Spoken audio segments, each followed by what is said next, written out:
Well, first off, I'm sure you probably will. You'll probably be asking me to quiet down a bit outside because I'm not known for speaking excessively quietly. But tell me otherwise if so. But I just want to say, firstly, how refreshing it is to be the token man on a platform. Let alone the token pubescent Macaulay Culkin lookalike. But no, honestly, it's an absolute honour to be on this platform, and I feel humbled to be on this platform, to be with Lisa, who's an absolute fighter, a courageous, determined fighter for working class people, for working class women, for those who are airbrushed out of existence. It was a big honour of me to write a small afterword for that fantastic and inspiring book that you wrote. I'm going to pick it up here. See, I'm doing a PR now. I can't recommend enough this book. Well, Andy, it's too late. I'm sorry, I'm embarrassing you now. Because it's a book of lived experience, and it's a book about voices and stories that the mainstream press and mainstream politics airbrush out of existence. And if only we had more voices like you. So a big round of applause.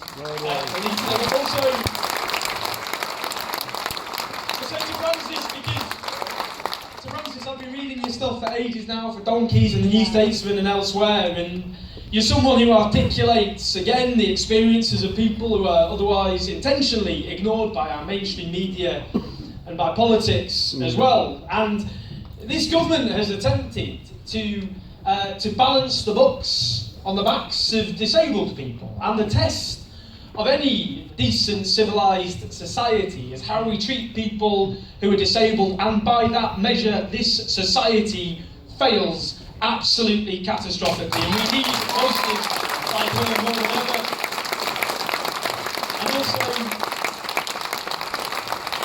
And also while we're here, I might as well embarrass you, Christine. Now, it's been an honour, a huge honour, to share many a platform with you, and you're a trade union leader in the best and most authentic kind of original meaning of that term. You're someone who fights unapologetically for the members who have elected you. And let's not forget that the biggest democratic movement in this country, however smeared and demonised by our media, it is our trade union movement. Yeah. And don't have your leaders like you.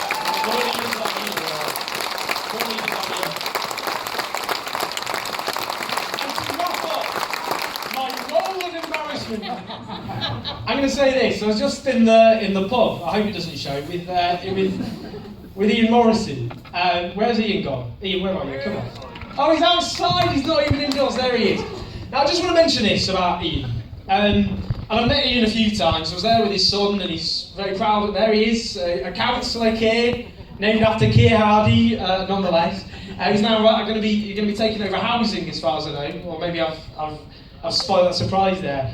The thing about Ian is he was a striking miner during the great miner strike of 1984 to 1985. And what a courageous thing to do at a time like that.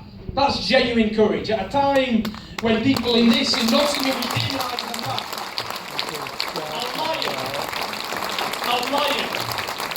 And with that sort of courage, if only we could bottle up that sort of courage, if we had that courage, then this society would look a lot different than it does today. And we need people like you, Ian, more than ever before. But also you, I'll embarrass you lot as well, because I've been in Nottingham. My dad's there now. I need it. There's another stand up.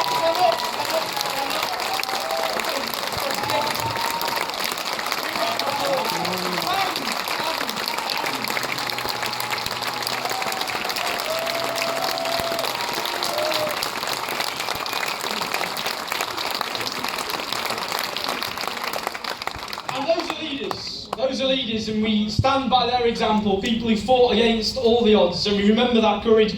And also people here today, I've been in Nottingham many a time, and I've been in this room many a time, but never have I seen a room as packed and as determined as this, and optimistic as well. You're in good cheer. You're in good cheer, and rightly so.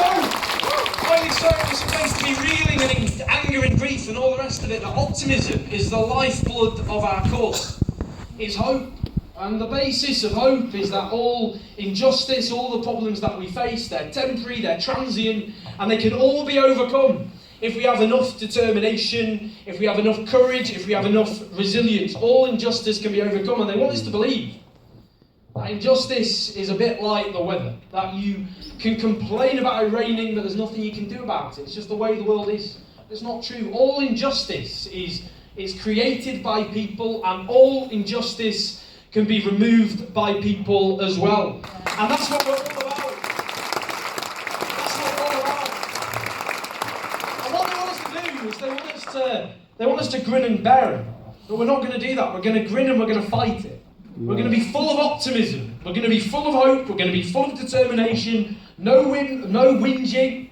Well, maybe a bit of whinging. But no moping. Certainly no moping. No self-indulgent despair. No wallowing. We don't have time for that. There's too much at stake. There's too many millions of people out there who need all of us to stand together and use the strength that we have together, which is far greater than the strength we have if we stand individually apart. It's self-indulgent. It's self-indulgent to mourn too much. Don't mourn, organise. That phrase means a lot, I'm sure, to many people in this room, and it's more relevant than ever before. But I just want to say this about why Labour lost, because we have to get the story right. Because I'm sure you've noticed there's been quite a lot of spin from people within the Labour Party at the leadership and also outside too, singing from the same song sheet. And this is why they lost. Firstly, they didn't just lose Scotland, they committed suicide in Scotland.